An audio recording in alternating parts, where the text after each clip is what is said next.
The book of 2 Samuel, chapter 1.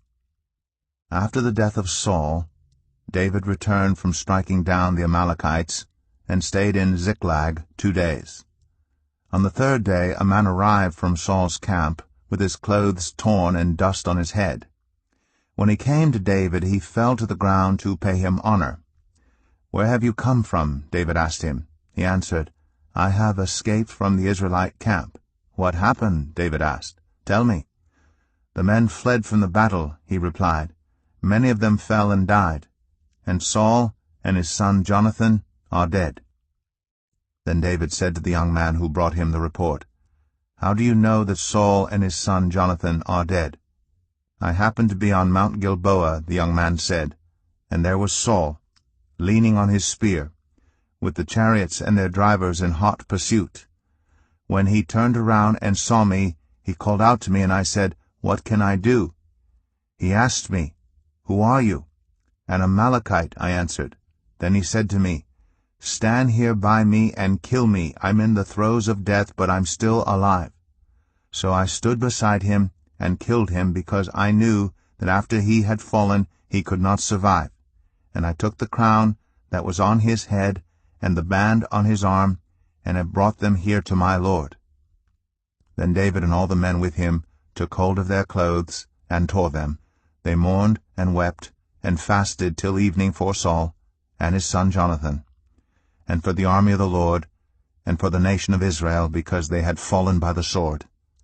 David said to the young man who brought him the report, "Where are you from?" "I am the son of a foreigner, an Amalekite," he answered. David asked him, "Why weren't you afraid to lift your hand to destroy the Lord's anointed?" Then David called one of his men and said, "Go, strike him down." So he struck him down, and he died. For David had said to him, "Your blood be on your own head. Your own mouth testified against you when you said, 'I killed the Lord's anointed.'" David took up this lament concerning Saul and his son Jonathan, and he ordered that the people of Judah be taught this lament of the bow. It is written in the book of Jashar, "A gazelle lies slain on your heights, Israel. How the mighty have fallen! Tell it not in Gath. Proclaim it not in the streets of Ashkelon, lest the daughters of the Philistines be glad, lest the daughters of the uncircumcised rejoice. Mountains of Gilboa, may you have neither dew nor rain. May no showers fall on your terraced fields. For there the shield of the mighty was despised, the shield of Saul, no longer rubbed with oil. From the blood of the slain, from the flesh of the mighty, the bow of Jonathan did not turn back. The sword of Saul did not return unsatisfied. Saul and Jonathan, in life they were loved and admired, and in death they were not parted. They were swifter than eagles, they were stronger than lions. Daughters of Israel, weep for Saul, who clothed you in scarlet and finery, who adorned your garments with ornaments of gold. How the mighty have fallen in battle! Jonathan lies slain on your heights. I grieved for you, Jonathan, my brother. You were very dear to me. Your love for me was wonderful, more wonderful than that of women. How the mighty have fallen! The weapons of war have perished." 2 Samuel 2. In the course of time David inquired of the Lord. "Shall I go up to one of the towns of Judah?" he asked. The Lord said, "Go up." David asked, "Where shall I go?" "To Hebron," the Lord answered. So David went up there with his 2 wives, Ahinoam of Jezreel, and Abigail, the widow of Nabal of Carmel. David also took the men who were with him, each with his family, and they settled in Hebron and its towns. Then the men of Judah came to Hebron, and there they anointed David king over the tribe of Judah. When David was told that it was the men from Jabesh-Gilead who had buried Saul, he sent messengers to them to say to them, "The Lord bless you for showing this kindness to Saul, your master, by burying him. May the Lord now show you kindness and faithfulness, and I too will show you the same favor because you have done this. Now then, be strong and brave, for Saul, your master, is dead." and the people of Judah have anointed me king over them." Meanwhile Abner, son of Ner, the commander of Saul's army, had taken Ishbosheth, son of Saul, and brought him over to Mahanaim. He made him king over Gilead, Asherai, and Jezreel, and also over Ephraim, Benjamin, and all Israel. Ishbosheth, son of Saul, was 40 years old when he became king over Israel, and he reigned 2 years. The tribe of Judah, however, remained loyal to David. The length of time David was king in Hebron over Judah was 7 years and 6 months. Abner, son of Ner, together with the men of Ishbosheth, son of Saul, left Mahanaim and went to Gibeon. Joab, son of Zeruiah, and David's men went out and met them at the pool of Gibeon. One group sat down on one side of the pool, and one group on the other side. Then Abner said to Joab, "Let's have some of the young men get up and fight hand to hand in front of us." "All right, let them do it," Joab said. So they stood up and were counted off, 12 men for Benjamin and Ishbosheth, son of Saul, and 12 for David. Then each man grabbed his opponent by the head and thrust his dagger into his opponent's side, and they fell down together. So that place in Gibeon was called Helkath Hazarim. The battle that day was very fierce, and Abner and the Israelites were defeated by David's men. The 3 sons of Zeruiah were there, Joab, Abishai, and Asahel. Now Asahel was as fleet-footed as a wild gazelle. He chased Abner, turning neither to the right nor to the left as he pursued him. Abner looked behind him and asked, "Is that you, Asahel?" "It is," he answered. Then Abner said to him, "Turn aside to the right or to the left. Take on one of the young men and strip him of his weapons." But Asahel would not stop chasing him. Again Abner warned Asahel, "Stop chasing me. Why should I strike you down? How could I look your brother Joab in the face?" But Asahel refused to give up the pursuit. So Abner thrust the butt of his spear into Asahel's stomach, and the spear came out through his back. He fell there and died on the spot. And every man stopped when he came to the place where Asahel had fallen and died. But Joab and Abishai pursued Abner, and as the sun was setting, they came to the hill of Ammah near Giah, on the way to the wasteland of Gibeon. Then the men of Benjamin rallied behind Abner. They formed themselves into a group and took their stand on top of a hill. Abner called out to Joab, "Must the sword devour forever? Don't you realize that this will end in bitterness? How long before you order your men to stop pursuing their fellow Israelites?" Joab answered, "As surely as God lives, if you had not spoken, the men would have continued pursuing them until morning." So Joab blew the trumpet, and all the troops came to a halt. They no longer pursued Israel, nor did they fight any more. All that night Abner and his men marched through the Arabah. They crossed the Jordan, continued through the morning hours, and came to Mahanaim.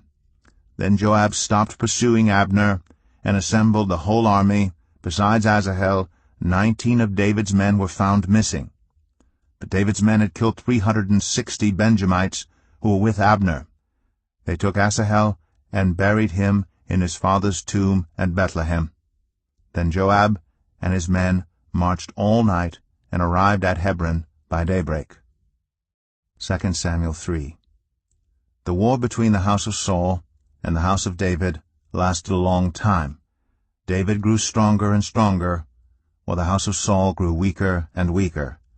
Sons were born to David in Hebron. His firstborn was Amnon, the son of Ahinoam of Jezreel.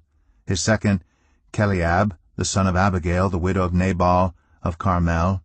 The third, Absalom, the son of Maacah, daughter of Talmai, king of Geshur. The fourth, Adonijah, the son of Haggith. The fifth, Shephatiah, the son of Abital. And the sixth, Ithream, the son of David's wife, Eglah. These were born to David in Hebron. During the war between the house of Saul and the house of David, Abner had been strengthening his own position in the house of Saul. Now Saul had had a concubine named Rizpah, daughter of Aiah. And Ishbosheth said to Abner, Why did you sleep with my father's concubine? Abner was very angry because of what Ishbosheth said, so he answered, Am I a dog's head on Judah's side? This very day I am loyal to the house of your father Saul, and to his family and friends. I haven't handed you over to David. Yet now you accuse me of an offense involving this woman. May God deal with Abner, be it ever so severely, if I do not do for David what the Lord promised him on oath, and transfer the kingdom from the house of Saul, and establish David's throne over Israel and Judah from Dan to Beersheba.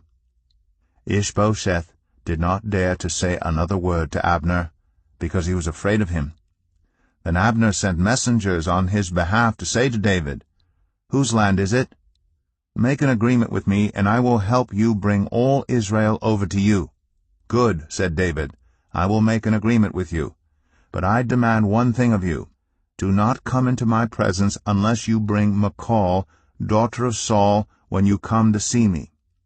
Then David sent messengers to Ishbosheth, son of Saul, demanding, Give me my wife Michal, whom I betrothed to myself for the price of 100 Philistine foreskins. So Ishbosheth gave orders and had her taken away from her husband Paltiel, son of Laish. Her husband, however, went with her, weeping behind her all the way to Bahurim. Then Abner said to him, Go back home. So he went back. Abner conferred with the elders of Israel and said, For some time you have wanted to make David your king. Now do it. For the Lord promised David, By my servant David I will rescue my people Israel from the hand of the Philistines and from the hand of all their enemies. Abner also spoke to the Benjamites in person. Then he went to Hebron to tell David everything that Israel and the whole tribe of Benjamin wanted to do. When Abner, who had 20 men with him, came to David at Hebron, David prepared a feast for him and his men. Then Abner said to David, Let me go at once and assemble all Israel for my lord the king, so that they may make a covenant with you, and that you may rule over all that your heart desires. So David sent Abner away, and he went in peace. Just then David's men and Joab returned from a raid and brought with him a great deal of plunder. But Abner was no longer with David in Hebron, because David had sent him away, and he had gone in peace. When Joab and all the soldiers with him arrived, he was told that Abner, son of Ner, had come to the king, and that the king had sent him away, and that he had gone in peace. So Joab went to the king and said, What have you done? Look, Abner came to you. Why did you let him go? Now he is gone. You know Abner, son of Ner. He came to deceive you and observe your movements and find out everything you are doing. Joab then left David and sent messengers after Abner, and they brought him back from the cistern at Sirah. But David did not know it. Now when Abner returned to Hebron, Joab took him aside into an inner chamber as if to speak with him privately.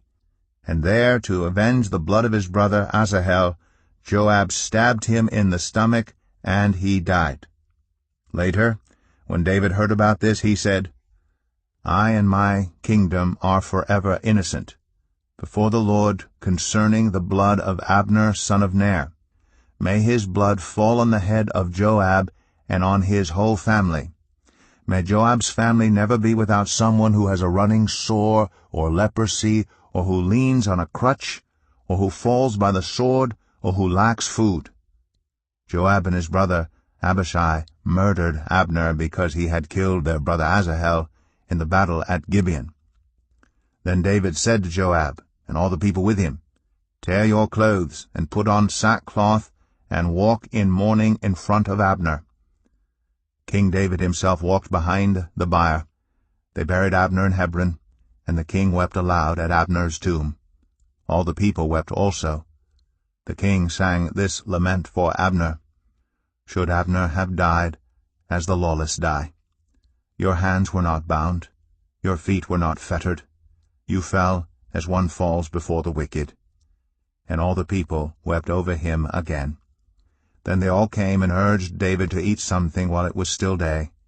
But David took an oath, saying, May God deal with me, be it ever so severely, if I taste bread or anything else before the sun sets." All the people took note, and were pleased. Indeed, everything the king did pleased them. So on that day all the people there, and all Israel knew that the king had no part in the murder of Abner, son of Ner. Then the king said to his men, "Do you not realize that a commander and a great man has fallen in Israel this day? And today, though I am the anointed king, I am weak, and these sons of Zeruiah are too strong for me. May the Lord repay the evildoer according to his evil deeds." 2 Samuel 4. When Ishbosheth, son of Saul, heard that Abner had died in Hebron, he lost courage, and all Israel became alarmed. Now Saul's son had 2 men who were leaders of raiding bands. One was named Baanah, and the other Rechab. They were sons of Rimmon the Beerothite, from the tribe of Benjamin. Beeroth is considered part of Benjamin, because the people of Beeroth fled to Gittaim, and have resided there as foreigners to this day. Jonathan, son of Saul, had a son who was lame in both feet. He was 5 years old when the news about Saul and Jonathan came from Jezreel. His nurse picked him up and fled, but as she hurried to leave, he fell and became disabled. His name was Mephibosheth. Now Rechab and Baanah, the sons of Rimmon the Beerothite, set out for the house of Ishbosheth, and they arrived there in the heat of the day, while he was taking his noonday rest. They went into the inner part of the house as if to get some wheat, and they stabbed him in the stomach. Then Rechab and his brother Baanah slipped away. They had gone into the house while he was lying on the bed in his bedroom. After they stabbed and killed him, they cut off his head. Taking it with them, they traveled all night by way of the Arabah. They brought the head of Ishbosheth to David at Hebron, and said to the king, "Here is the head of Ishbosheth, son of Saul, your enemy, who tried to kill you. This day the Lord has avenged my lord the king against Saul and his offspring."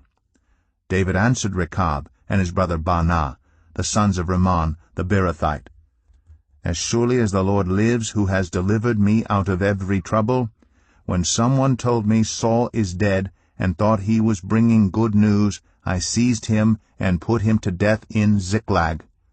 That was the reward I gave him for his news.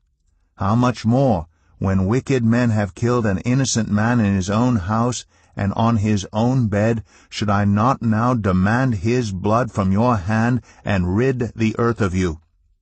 So David gave an order to his men, and they killed them. They cut off their hands and feet, and hung the bodies by the pool in Hebron. But they took the head of Ishbosheth and buried it in Abner's tomb at Hebron.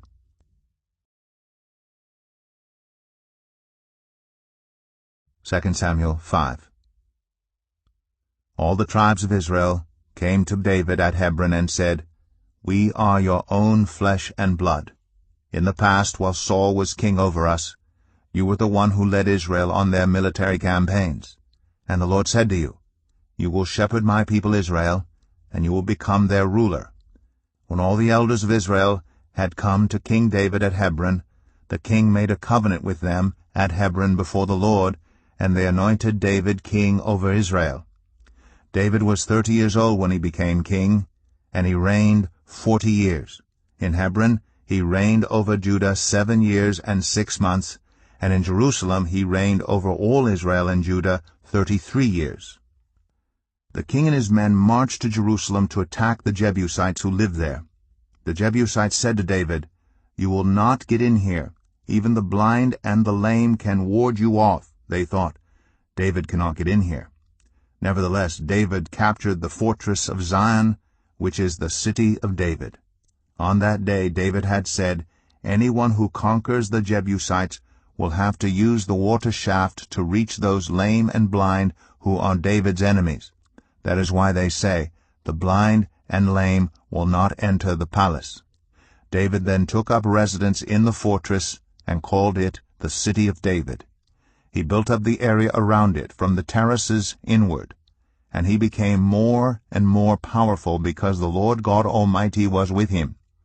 Now Hiram, king of Tyre, sent envoys to David, along with cedar logs and carpenters and stonemasons, and they built a palace for David. Then David knew that the Lord had established him as king over Israel, and had exalted his kingdom for the sake of his people Israel.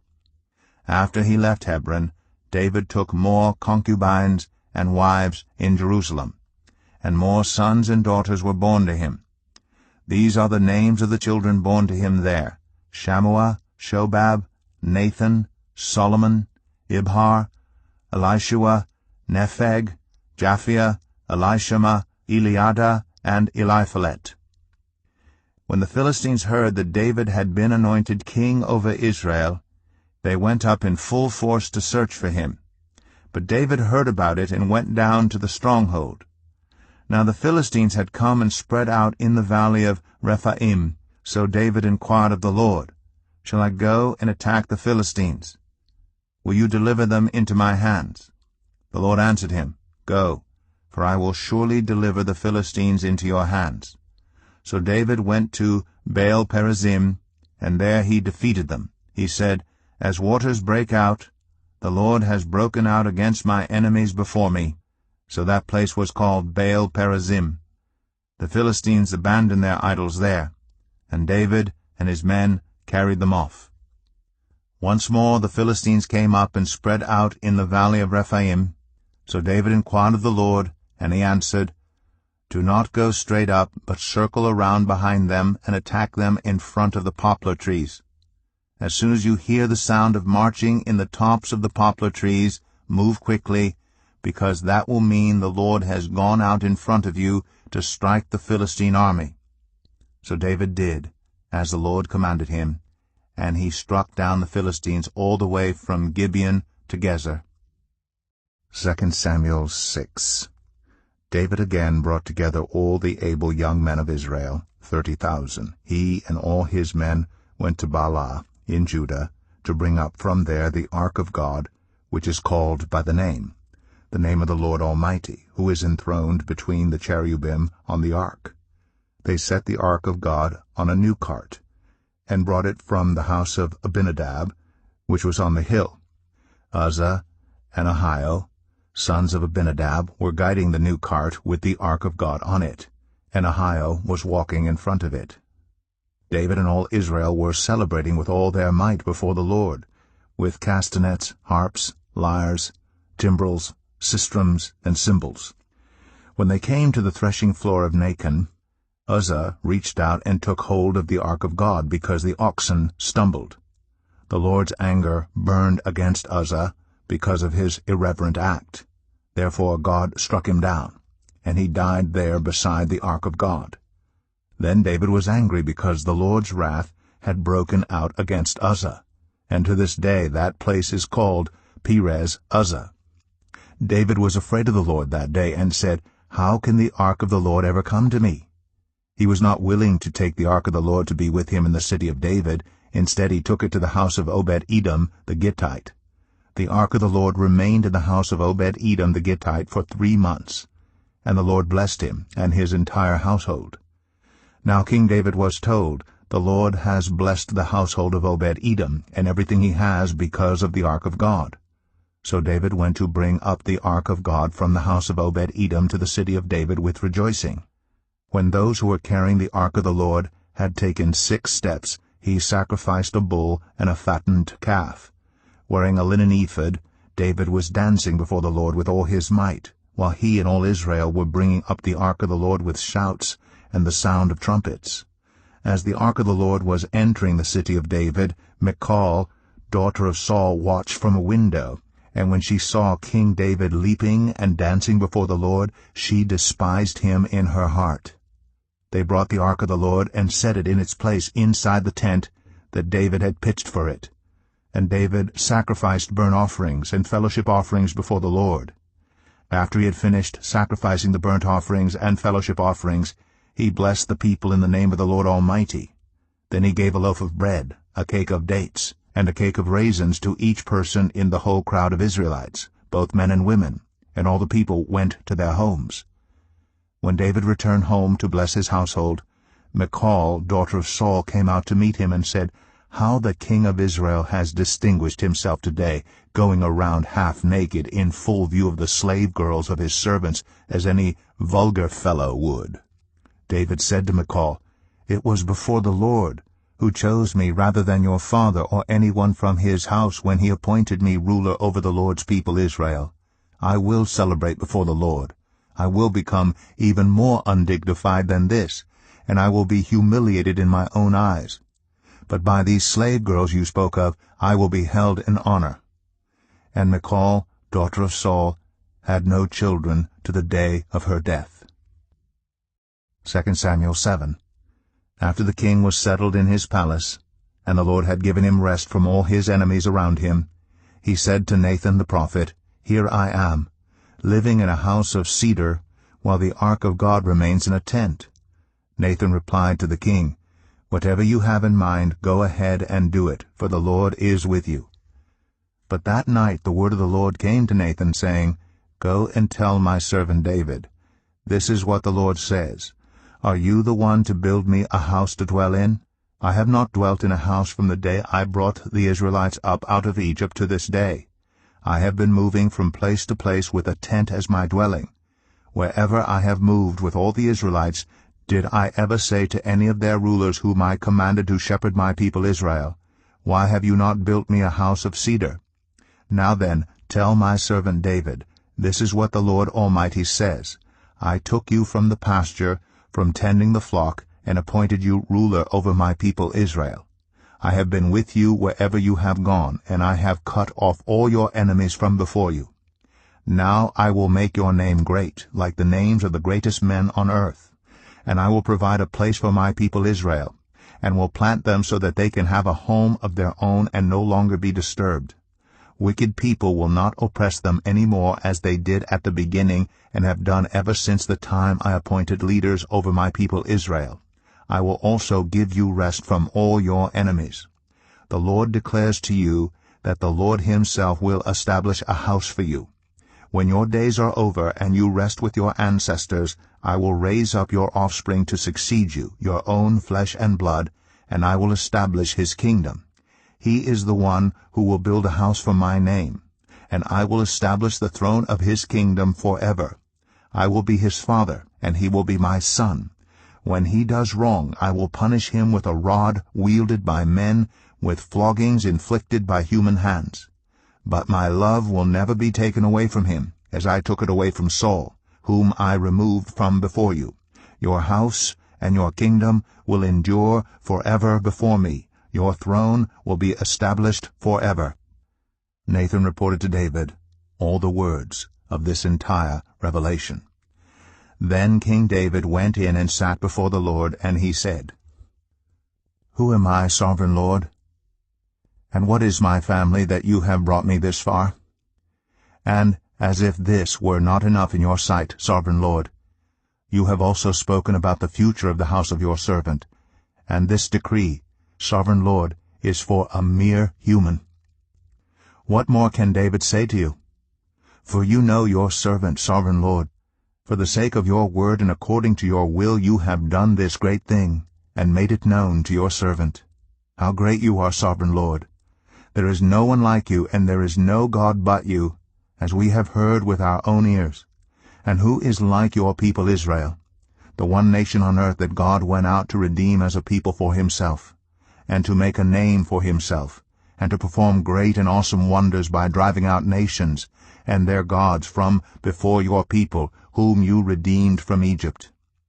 You have established your people Israel as your very own forever, and you, Lord, have become their God.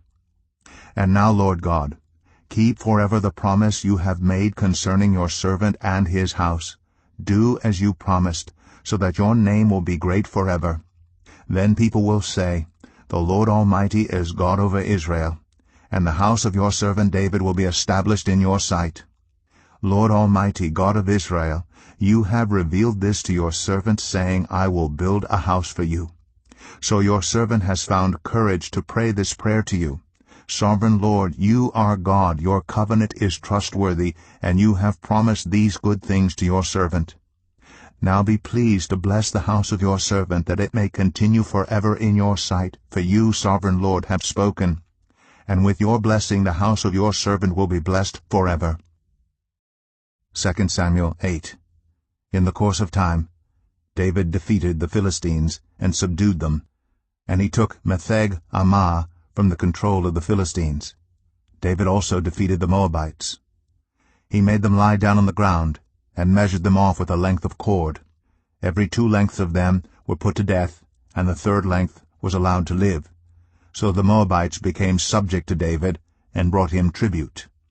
Moreover, David defeated Hadadezer, son of Rehob, king of Zobah, when he went to restore his monument at the Euphrates River. David captured 1,000 of his chariots, 7,000 charioteers, and 20,000 foot soldiers. He hamstrung all but 100 of the chariot horses. When the Arameans of Damascus came to help Hadadezer, king of Zobah, David struck down 22,000 of them. He put garrisons in the Aramean kingdom of Damascus, and the Arameans became subject to him and brought tribute. The Lord gave David victory wherever he went. David took the gold shields that belonged to the officers of Hadadezer and brought them to Jerusalem. From Tebah and Berothai, towns that belonged to Hadadezer, King David took a great quantity of bronze. When Tu, king of Hamath, heard that David had defeated the entire army of Hadadezer, he sent his son Joram to King David to greet him and congratulate him on his victory in battle over Hadadezer, who had been at war with Tu. Joram brought with him articles of silver, of gold, and of bronze. King David dedicated these articles to the Lord, as he had done with the silver and gold from all the nations he had subdued, Edom and Moab, the Ammonites and the Philistines, and Amalek. He also dedicated the plunder taken from Hadadezer, son of Rehob, king of Zobah. And David became famous after he returned from striking down 18,000 Edomites in the valley of Salt. He put garrisons throughout Edom, and all the Edomites became subject to David. The Lord gave David victory wherever he went. David reigned over all Israel, doing what was just and right for all his people. Joab, son of Zeruiah, was over the army. Jehoshaphat, son of Ahilud, was recorder. Zadok, son of Ahitub, and Ahimelech, son of Abiathar, were priests. Seraiah was secretary. Benaiah, son of Jehoiada, was over the Kerethites and Pelethites, and David's sons were priests. 2 Samuel 9. David asked, "Is there anyone still left of the house of Saul to whom I can show kindness for Jonathan's sake?" Now there was a servant of Saul's household named Ziba. They summoned him to appear before David, and the king said to him, "Are you Ziba?" "At your service," he replied. The king asked, "Is there no one still alive from the house of Saul to whom I can show God's kindness?" Ziba answered the king, "There is still a son of Jonathan. He is lame in both feet." "Where is he?" the king asked. Ziba answered, "He is at the house of Machir, son of Ammiel, in Lo-debar." So King David had him brought from Lo-debar, from the house of Machir, son of Ammiel. When Mephibosheth, son of Jonathan, the son of Saul, came to David, he bowed down to pay him honor. David said, "Mephibosheth." "At your service," he replied. "Don't be afraid," David said to him, "for I will surely show you kindness for the sake of your father Jonathan. I will restore to you all the land that belonged to your grandfather Saul, and you will always eat at my table." Mephibosheth bowed down and said, "What is your servant that you should notice a dead dog like me?" Then the king summoned Ziba, Saul's steward, and said to him, "I have given your master's grandson everything that belonged to Saul and his family.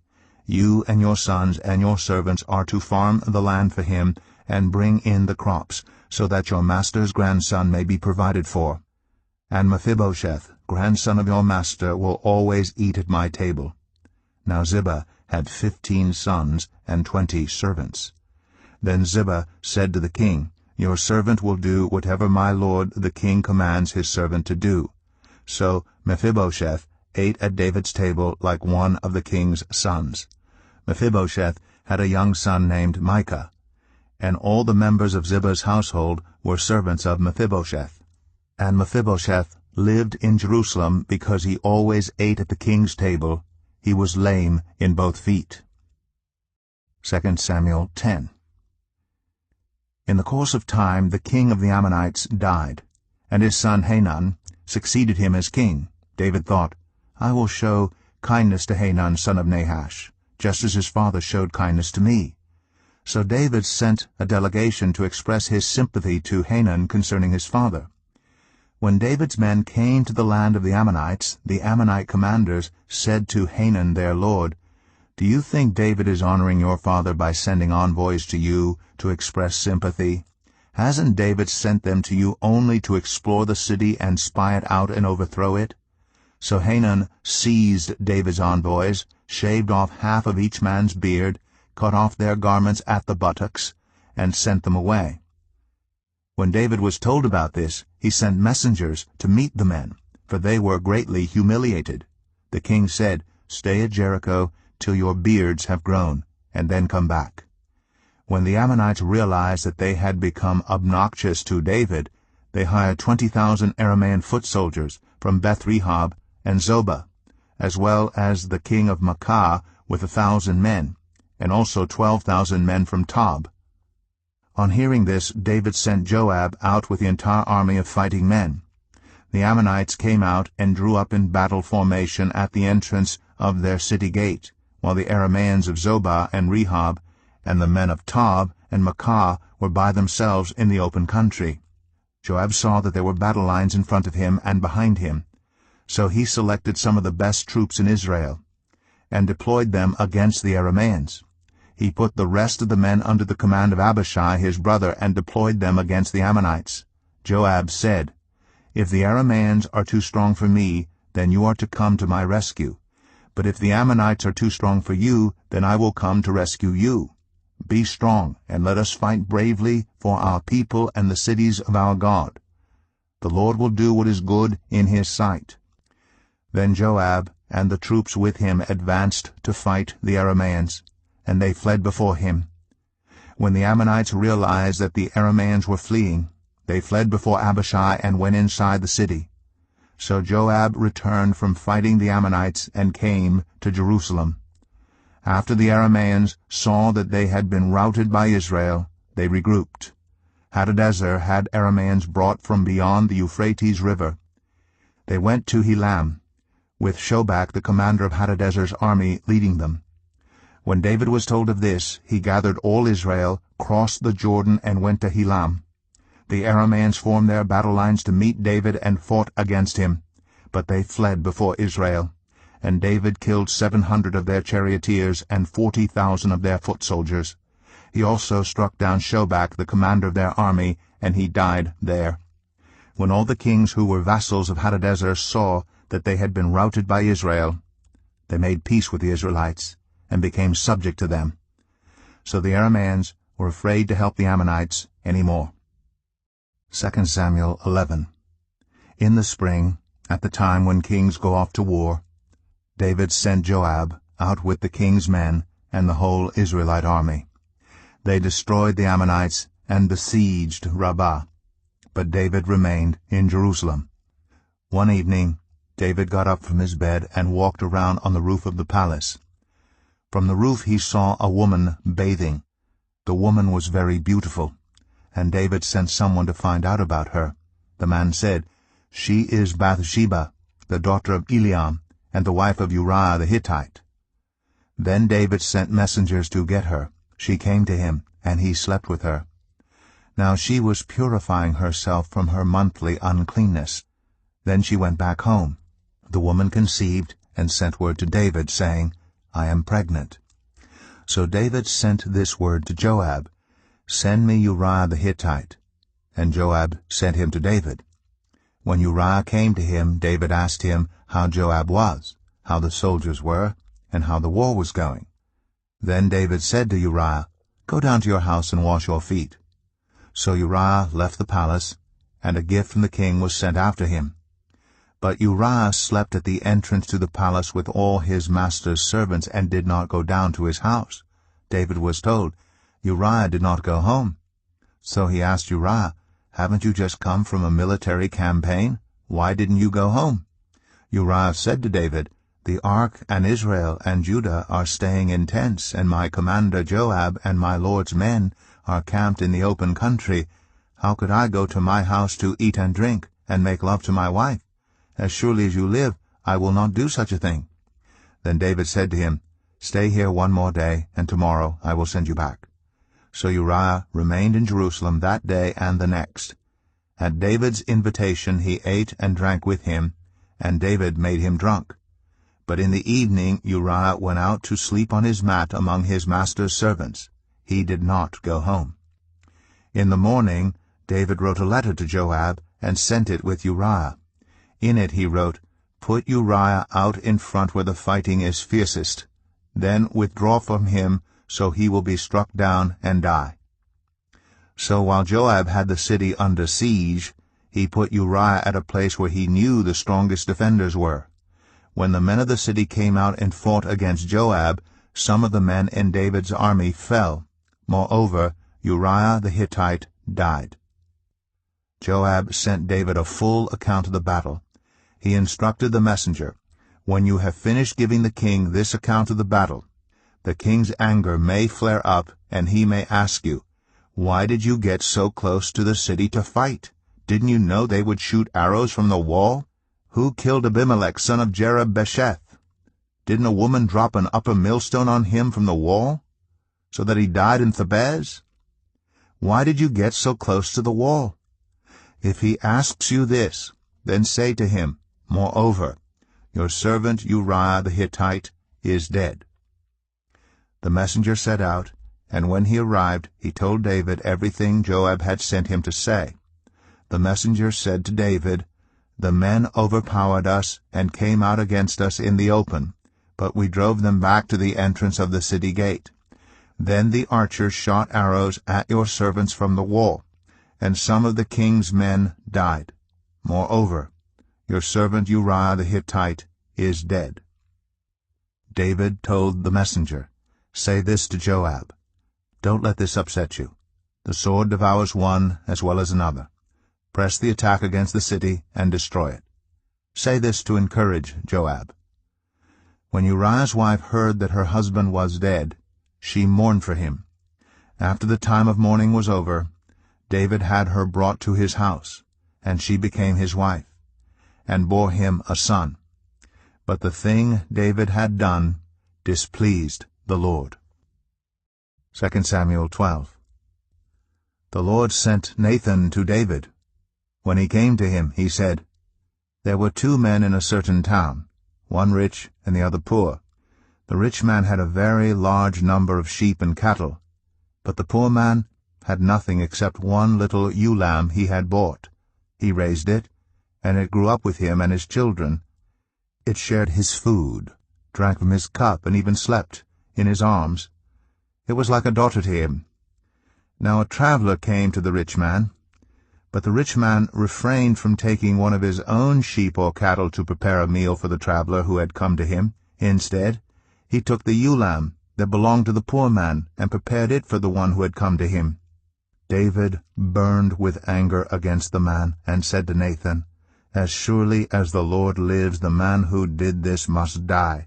He must pay for that lamb 4 times over, because he did such a thing and had no pity."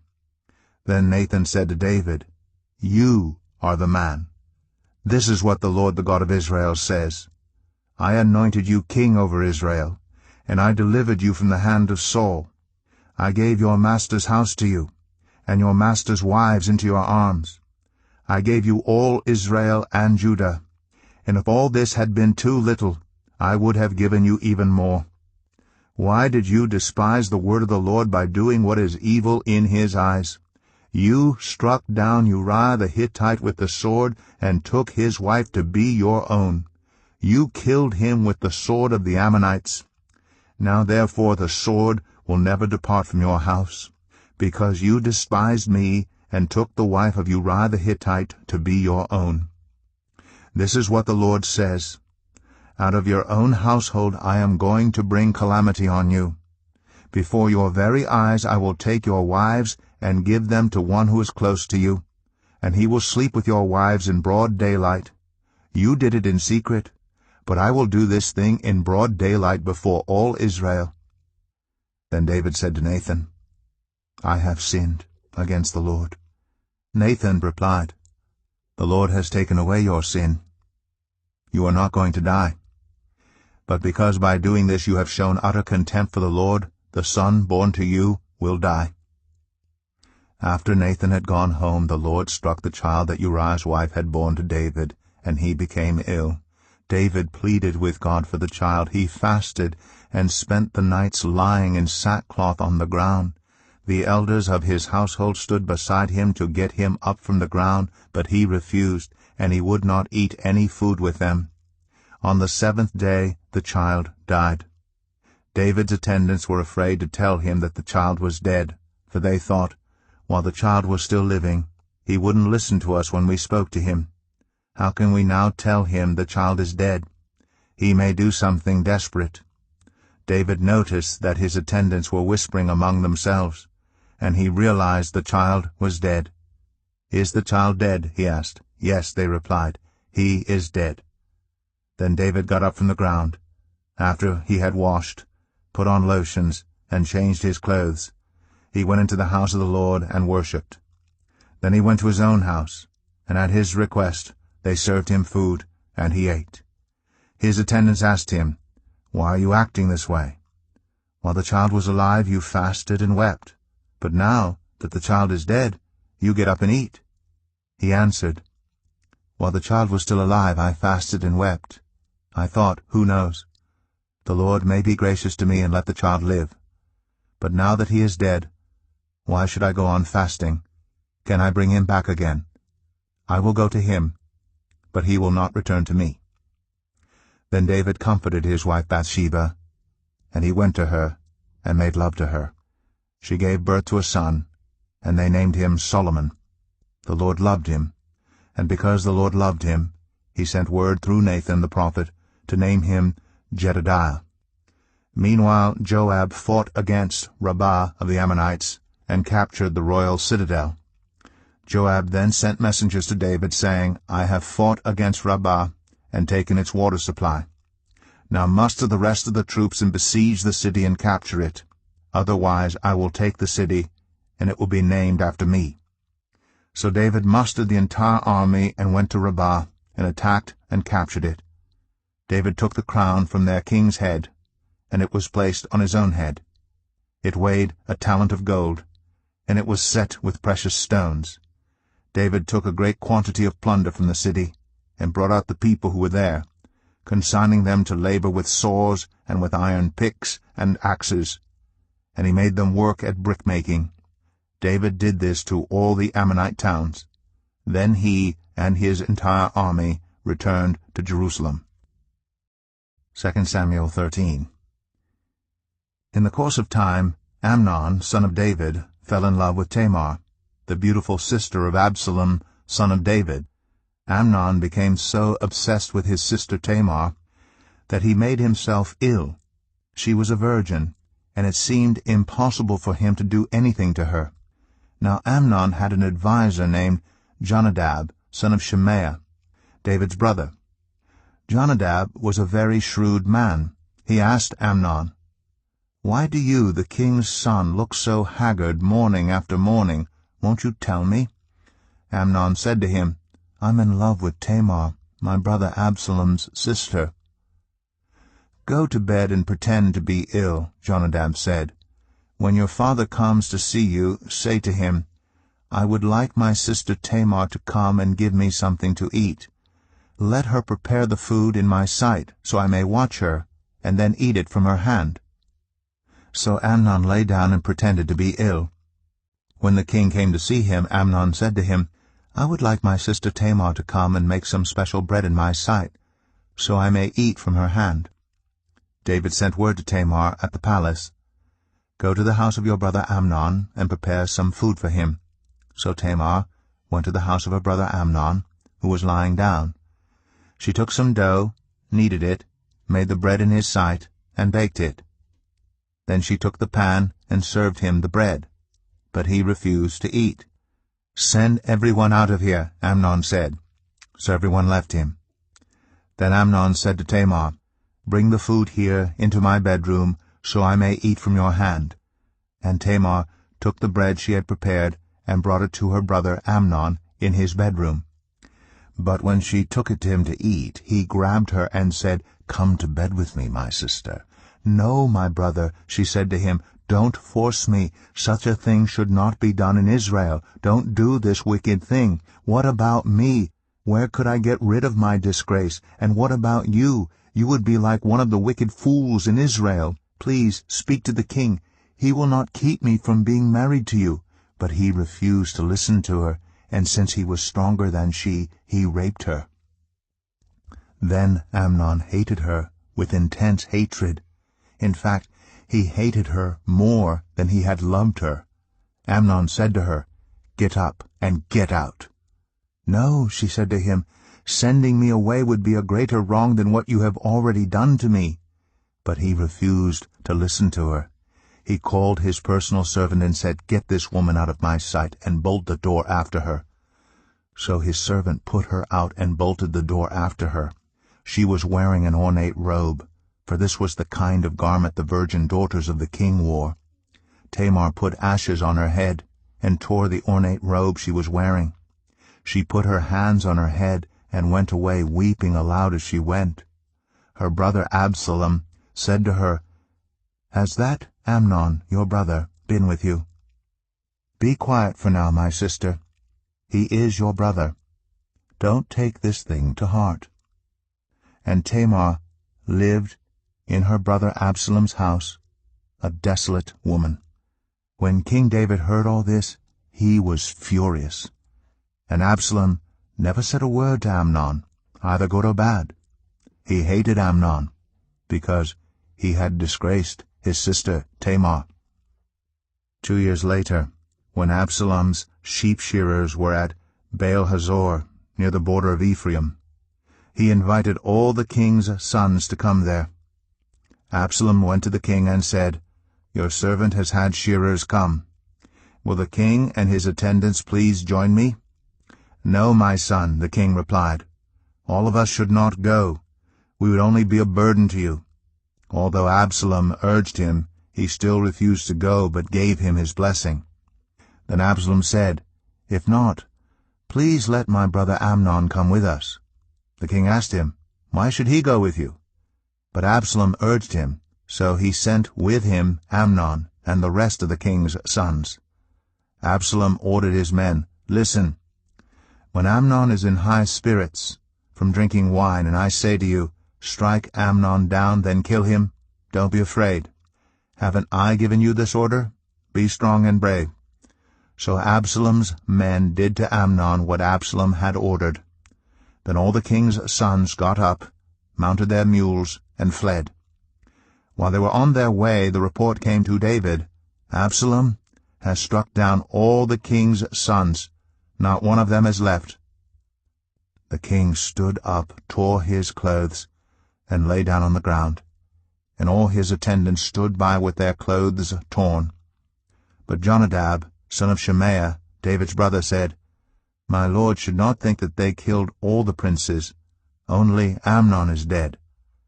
This has been Absalom's express intention ever since the day Amnon raped his sister Tamar. My lord the king should not be concerned about the report that all the king's sons are dead. Only Amnon is dead. Meanwhile, Absalom had fled. Now the man standing watch looked up and saw many people on the road west of him, coming down the side of the hill. The watchman went and told the king, "I see men in the direction of Horonaim, on the side of the hill."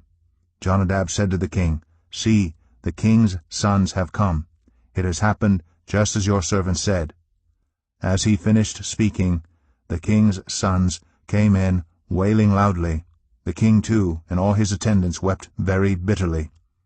Absalom fled and went to Talmai, son of Ammihud, the king of Geshur. But King David mourned many days for his son. After Absalom fled and went to Geshur, he stayed there 3 years. And King David longed to go to Absalom, for he was consoled concerning Amnon's death. 2 Samuel 14. Joab, son of Zeruiah, knew that the king's heart longed for Absalom. So Joab sent someone to Tekoa, and had a wise woman brought from there. He said to her, "Pretend you are in mourning, dress in mourning clothes, and don't use any cosmetic lotions. Act like a woman who has spent many days grieving for the dead. Then go to the king, and speak these words to him." And Joab put the words in her mouth. When the woman from Tekoa went to the king, she fell with her face to the ground to pay him honor, and she said, "Help me, your majesty." The king asked her, "What is troubling you?" She said, "I am a widow. My husband is dead. I, your servant, had 2 sons. They got into a fight with each other in the field, and no one was there to separate them. One struck the other and killed him. Now the whole clan has risen up against your servant. They say, 'Hand over the one who struck his brother down, so that we may put him to death for the life of his brother whom he killed. Then we will get rid of the heir as well.' They would put out the only burning coal I have left, leaving my husband neither name nor descendant on the face of the earth." The king said to the woman, "Go home, and I will issue an order in your behalf." But the woman from Tekoa said to him, "Let my lord the king pardon me and my family, and let the king and his throne be without guilt." The king replied, "If anyone says anything to you, bring them to me, and they will not bother you again." She said, "Then let the king invoke the Lord his God to prevent the avenger of blood from adding to the destruction, so that my son will not be destroyed. As surely as the Lord lives," he said, "not one hair of your son's head will fall to the ground." Then the woman said, "Let your servant speak a word to my lord the king." "Speak," he replied. The woman said, "Why then have you devised a thing like this against the people of God? When the king says this, does he not convict himself? For the king has not brought back his banished son. Like water spilled on the ground, which cannot be recovered, so we must die. But that is not what God desires. Rather, he devises ways so that a banished person does not remain banished from him. And now I have come to say this to my lord the king, because the people have made me afraid. Your servant thought, I will speak to the king. Perhaps he will grant his servant's request. Perhaps the king will agree to deliver his servant from the hand of the man who is trying to cut off both me and my son from God's inheritance. And now your servant says, May the word of my lord the king secure my inheritance, for my lord the king is like an angel of God in discerning good and evil. May the Lord your God be with you." Then the king said to the woman, "Don't keep from me the answer to what I'm going to ask you."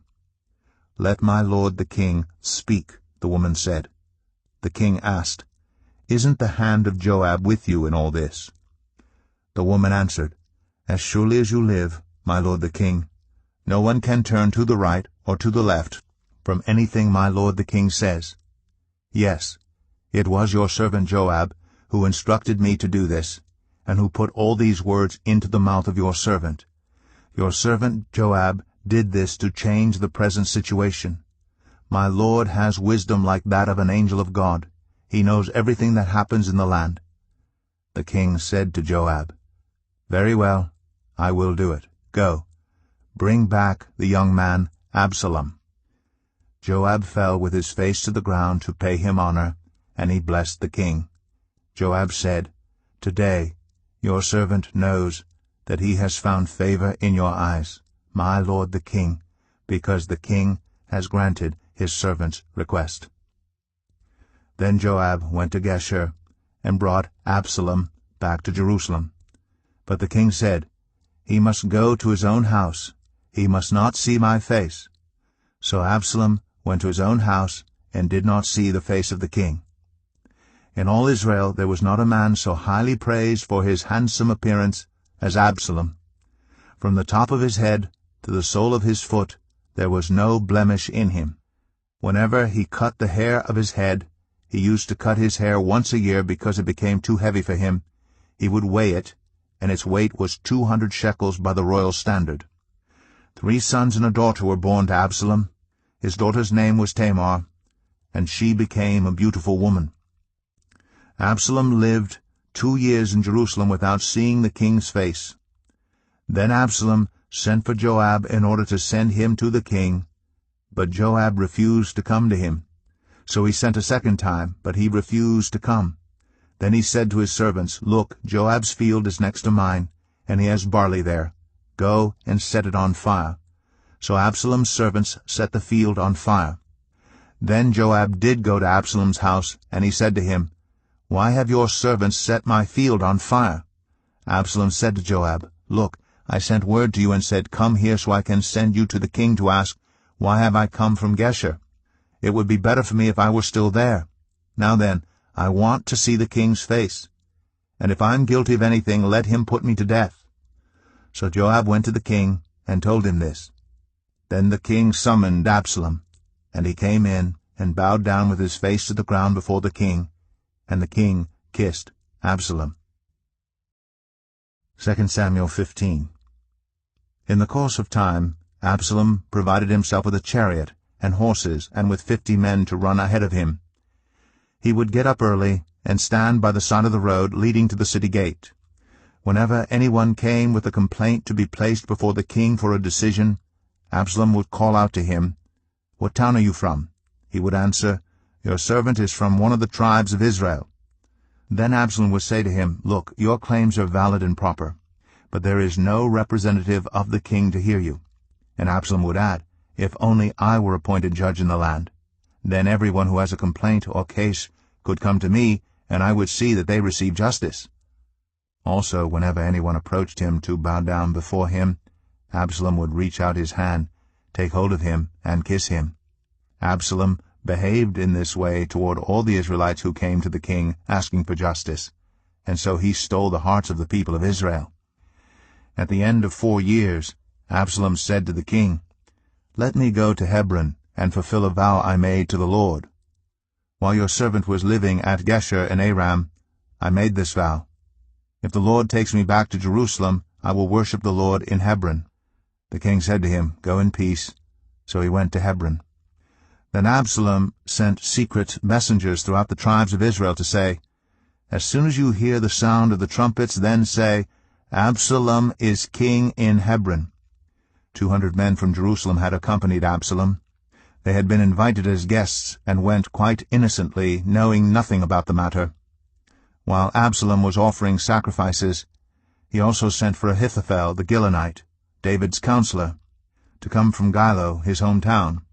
And so the conspiracy gained strength, and Absalom's following kept on increasing. A messenger came and told David, "The hearts of the people of Israel are with Absalom."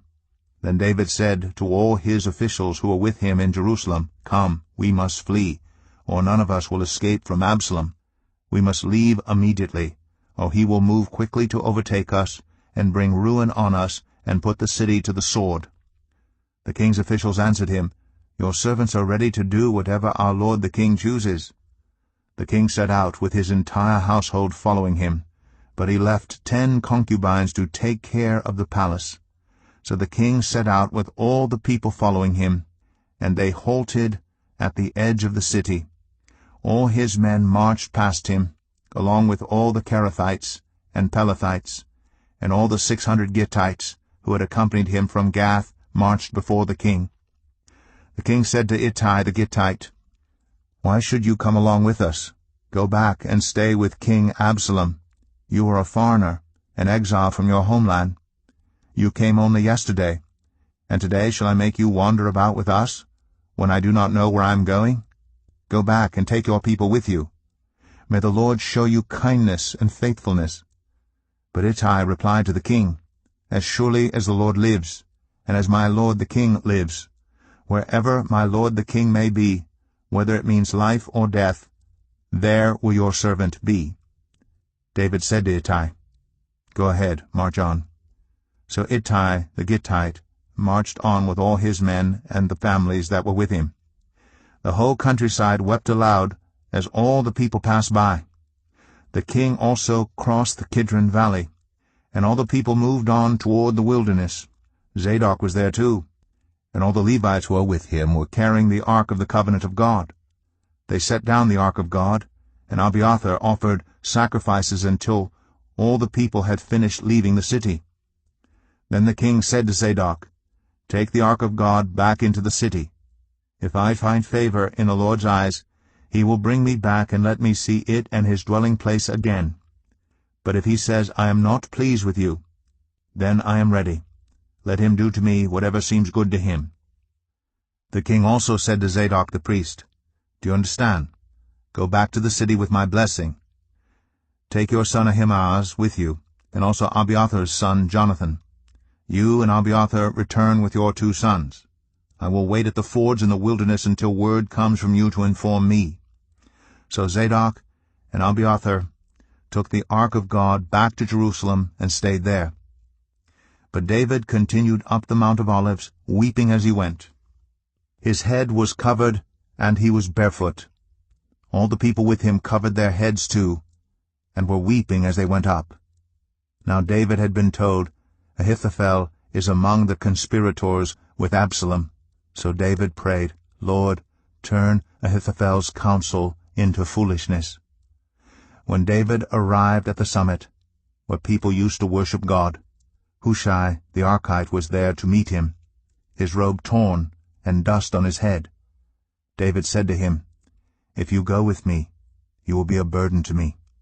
But if you return to the city and say to Absalom, 'Your Majesty, I will be your servant. I was your father's servant in the past, but now I will be your servant,' then you can help me by frustrating Ahithophel's advice. Won't the priests Zadok and Abiathar be there with you? Tell them anything you hear in the king's palace. Their 2 sons, Ahimaaz, son of Zadok, and Jonathan, son of Abiathar, are there with them. Send them to me with anything you hear." So Hushai, David's confidant, arrived at Jerusalem as Absalom was entering the city. 2 Samuel 16. When David had gone a short distance beyond the summit, there was Ziba, the steward of Mephibosheth, waiting to meet him. He had a string of donkeys saddled and loaded with 200 loaves of bread, 100 cakes of raisins, 100 cakes of figs, and a skin of wine. The king asked Ziba, "Why have you brought these?" Ziba answered, "The donkeys are for the king's household to ride on, the bread and fruit are for the men to eat, and the wine is to refresh those who become exhausted in the wilderness." The king then asked, "Where is your master's grandson?" Ziba said to him, "He is staying in Jerusalem because he thinks today the Israelites will restore to me my grandfather's kingdom." Then the king said to Ziba, "All that belonged to Mephibosheth is now yours." "I humbly bow," Ziba said. "May I find favor in your eyes, my lord the king." As King David approached Bahurim, a man from the same clan as Saul's family came out from there. His name was Shimei, son of Gera, and he cursed as he came out. He pelted David and all the king's officials with stones, though all the troops in the special guard were on David's right and left. As he cursed, Shimei said, get out, you murderer, you scoundrel. The Lord has repaid you for all the blood you shed in the household of Saul, in whose place you have reigned. The Lord has given the kingdom into the hands of your son Absalom. You have come to ruin because you are a murderer." Then Abishai, son of Zeruiah, said to the king, "Why should this dead dog curse my lord the king? Let me go over and cut off his head." But the king said, "What does this have to do with you, you sons of Zeruiah? If he's cursing because the Lord said to him, 'Curse David,' who can ask, 'Why do you do this?'" David then said to Abishai and all his officials, "My son, my own flesh and blood is trying to kill me. How much more, then, this Benjamite? Leave him alone, let him curse, for the Lord has told him to. It may be that the Lord will look upon my misery and restore to me his covenant blessing instead of his curse today." So David and his men continued along the road while Shimei was going along the hillside opposite him, cursing as he went and throwing stones at him and showering him with dirt. The king and all the people with him arrived at their destination exhausted, and there he refreshed himself. Meanwhile Absalom and all the men of Israel came to Jerusalem, and Ahithophel was with him. Then Hushai the Archite, David's confidant, went to Absalom and said to him, Long live the king! Long live the king! Absalom said to Hushai, So this is the love you show your friend? If he's your friend, why didn't you go with him?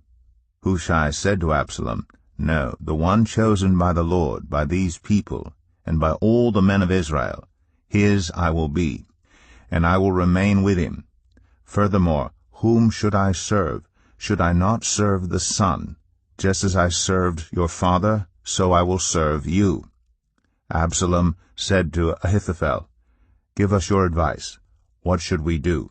Ahithophel answered, Sleep with your father's concubines, whom he left to take care of the palace. Then all Israel will hear that you have made yourself obnoxious to your father, and the hands of everyone with you will be more resolute. So they pitched a tent for Absalom on the roof, and he slept with his father's concubines in the sight of all Israel. Now in those days the advice Ahithophel gave was like that of one who inquires of God. That was how both David and Absalom regarded all of Ahithophel's advice. 2 Samuel 17. Ahithophel said to Absalom, I would choose 12,000 men and set out tonight in pursuit of David. I would attack him while he is weary and weak.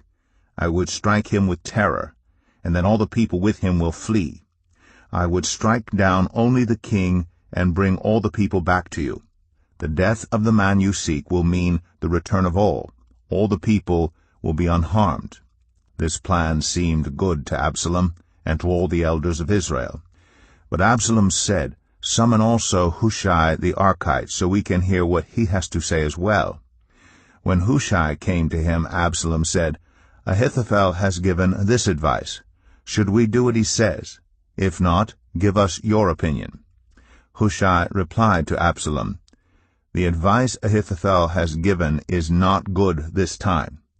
You know your father and his men. They are fighters, and as fierce as a wild bear robbed of her cubs. Besides, your father is an experienced fighter. He will not spend the night with the troops. Even now he is hidden in a cave or some other place. If he should attack your troops first, whoever hears about it will say, There has been a slaughter among the troops who follow Absalom. Then even the bravest soldier, whose heart is like the heart of a lion, will melt with fear. For all Israel knows that your father is a fighter, and that those with him are brave. So I advise you, let all Israel from Dan to Beersheba, as numerous as the sand on the seashore, be gathered to you, with you yourself leading them into battle. Then we will attack him wherever he may be found, and we will fall on him as dew settles on the ground. Neither he nor any of his men will be left alive. If he withdraws into a city, then all Israel will bring ropes to that city, and we will drag it down to the valley until not so much as a pebble is left. Absalom and all the men of Israel said, The advice of Hushai the Archite is better than that of Ahithophel, for the Lord has determined to frustrate the good advice of Ahithophel in order to bring disaster on Absalom. Hushai told Zadok and Abiathar the priests, Ahithophel has advised Absalom and the elders of Israel to do such and such, but I have advised them to do so and so. Now send a message at once and tell David, Do not spend the night at the fords in the wilderness. Cross over without fail, or the king and all the people with him will be swallowed up. Jonathan and Ahimaaz were staying in En-Rogel. A female servant was to go and inform them, and they were to go and tell King David, for they could not risk being seen entering the city. But a young man saw them and told Absalom. So the two of them left at once and went to the house of a man in Baharim. He had a well in his courtyard, and they climbed down into it. His wife took a covering and spread it out over the opening of the well and scattered grain over it. No one knew anything about it. When Absalom's men came to the woman at the house, they asked, Where are Ahimaaz and Jonathan? The woman answered them, They crossed over the brook. The men searched but found no one, so they returned to Jerusalem. After they had gone, the two climbed out of the well and went to inform King David. They said to him, Set out and cross the river at once. Ahithophel has advised such and such against you. So David and all the people with him set out and crossed the Jordan. By daybreak no one was left who had not crossed the Jordan. When Ahithophel saw that his advice had not been followed, he saddled his donkey and set out for his house in his hometown. He put his house in order and then hanged himself. So he died and was buried in his father's tomb.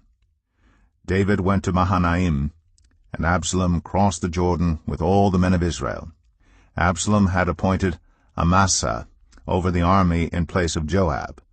Amasa was the son of Jether, an Ishmaelite, who had married Abigail, the daughter of Nahash, and sister of Zeruiah, the mother of Joab. The Israelites and Absalom camped in the land of Gilead. When David came to Mahanaim, Shobai son of Nahash from Rabbah of the Ammonites, and Machir son of Amiel from Lo-debar, and Barzillai the Gileadite from Rogelim brought bedding and bowls and articles of pottery. They also brought wheat and barley, flour and roasted grain, beans and lentils, honey and curds, sheep and cheese from cow's milk for David and his people to eat. For they said, "The people have become exhausted and hungry and thirsty in the wilderness." 2 Samuel 18. David mustered the men who were with him, and appointed over them commanders of thousands and commanders of hundreds. David sent out his troops, a third under the command of Joab, a third under Joab's brother Abishai, son of Zeruiah, and a third under Ittai the Gittite. The king told the troops, "I myself will surely march out with you." But the men said, "You must not go out. If we are forced to flee, they won't care about us. Even if half of us die, they won't care. But you are worth 10,000 of us. It would be better now for you to give us support from the city." The king answered, "I will do whatever seems best to you." So the king stood beside the gate while all his men marched out in units of hundreds and of thousands. The king commanded Joab, Abishai, and Ittai, "Be gentle with the young man Absalom for my sake." And all the troops heard the king giving orders concerning Absalom to each of the commanders. David's army marched out of the city to fight Israel, and the battle took place in the forest of Ephraim. There Israel's troops were routed by David's men, and the casualties that day were great, 20,000 men. The battle spread out over the whole countryside, and the forest swallowed up more men that day than the sword. Now Absalom happened to meet David's men. He was riding his mule, and as the mule went under the thick branches of a large oak, Absalom's hair got caught in the tree. He was left hanging in midair, while the mule he was riding kept on going. When one of the men saw what had happened, he told Joab, "I just saw Absalom hanging in an oak tree." Joab said to the man who had told him this, "What? You saw him? Why didn't you strike him to the ground right there? Then I would have had to give you 10 shekels of silver and a warrior's belt." But the man replied, "Even if 1,000 shekels were weighed out into my hands, I would not lay a hand on the king's son. In our hearing, the king commanded you and Abishai and Ittai, protect the young man Absalom for my sake. And if I had put my life in jeopardy, and nothing is hidden from the king, you would have kept your distance from me." Joab said, "I'm not going to wait like this for you." So he took 3 javelins in his hand and plunged them into Absalom's heart while Absalom was still alive in the oak tree. And 10 of Joab's armor-bearers surrounded Absalom, struck him, and killed him. Then Joab sounded the trumpet, and the troops stopped pursuing Israel, for Joab halted them. They took Absalom, threw him into a big pit in the forest, and piled up a large heap of rocks over him. Meanwhile all the Israelites fled to their homes. During his lifetime, Absalom had taken a pillar and erected it in the king's valley as a monument to himself, for he thought, "I have no son to carry on the memory of my name." He named the pillar after himself, and it is called Absalom's monument to this day. Now Ahimaaz, son of Zadok, said, "Let me run and take the news to the king that the Lord has vindicated him by delivering him from the hand of his enemies." "You are not the one to take the news today," Joab told him. "You may take the news another time, but you must not do so today. because the king's son is dead."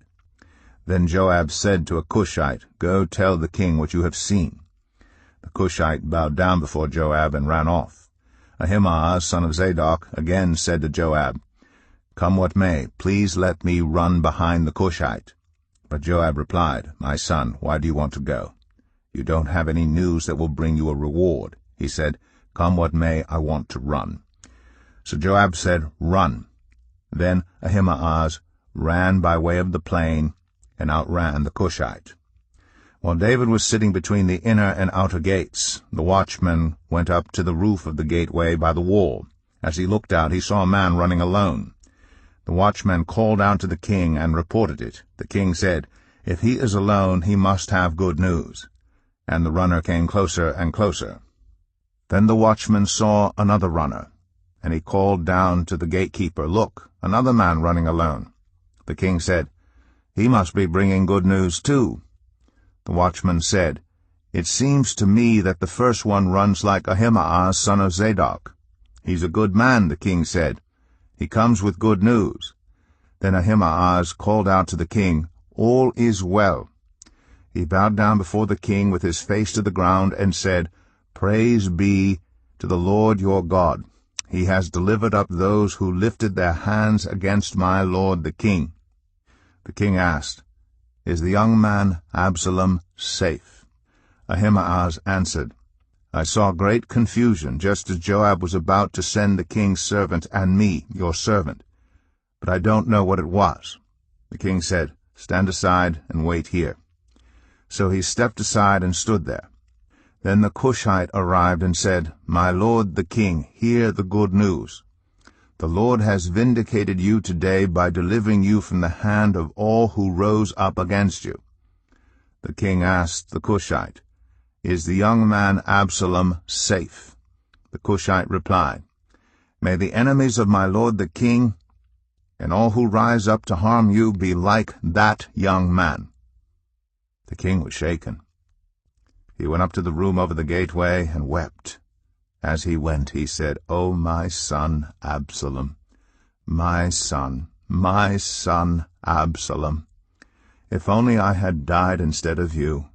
O Absalom, my son, my son." 2 Samuel 19. Joab was told, "The king is weeping and mourning for Absalom." And for the whole army the victory that day was turned into mourning, because on that day the troops heard it said, "The king is grieving for his son." The men stole into the city that day as men steal in who are ashamed when they flee from battle. The king covered his face and cried aloud, "O my son Absalom, O Absalom, my son, my son." Then Joab went into the house to the king and said, "Today you have humiliated all your men, who have just saved your life and the lives of your sons and daughters and the lives of your wives and concubines. You love those who hate you and hate those who love you. You have made it clear today that the commanders and their men mean nothing to you. I see that you would be pleased if Absalom were alive today and all of us were dead. Now go out and encourage your men. I swear by the Lord that if you don't go out, not a man will be left with you by nightfall. This will be worse for you than all the calamities that have come on you from your youth till now." So the king got up and took his seat in the gateway. When the men were told, "The king is sitting in the gateway," they all came before him. Meanwhile the Israelites had fled to their homes. Throughout the tribes of Israel all the people were arguing among themselves, saying, "The king delivered us from the hand of our enemies. He is the one who rescued us from the hand of the Philistines. But now he has fled the country to escape from Absalom. And Absalom, whom we anointed to rule over us, has died in battle. So why do you say nothing about bringing the king back?"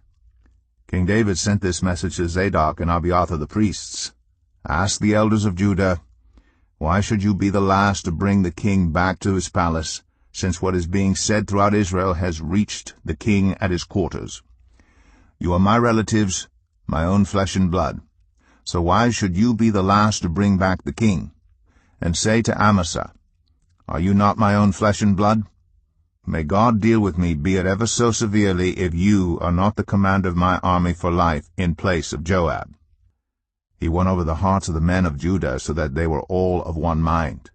They sent word to the king, "Return, you and all your men." Then the king returned and went as far as the Jordan. Now the men of Judah had come to Gilgal to go out and meet the king and bring him across the Jordan. Shimei son of Gera, the Benjamite from Bahurim, hurried down with the men of Judah to meet King David. With him were 1,000 Benjamites, along with Ziba, the steward of Saul's household, and his 15 sons and 20 servants. They rushed to the Jordan where the king was. They crossed at the ford to take the king's household over and to do whatever he wished. When Shimei son of Gera crossed the Jordan, he fell prostrate before the king, and said to him, "May my lord not hold me guilty. Do not remember how your servant did wrong on the day my lord the king left Jerusalem. May the king put it out of his mind. For I your servant know that I have sinned, but today I have come here as the first from the tribes of Joseph to come down and meet my lord the king." Then Abishai son of Zeruiah said, "Shouldn't Shimei be put to death for this? He cursed the Lord's anointed." David replied, "What does this have to do with you, you sons of Zeruiah? What right do you have to interfere? Should anyone be put to death in Israel today?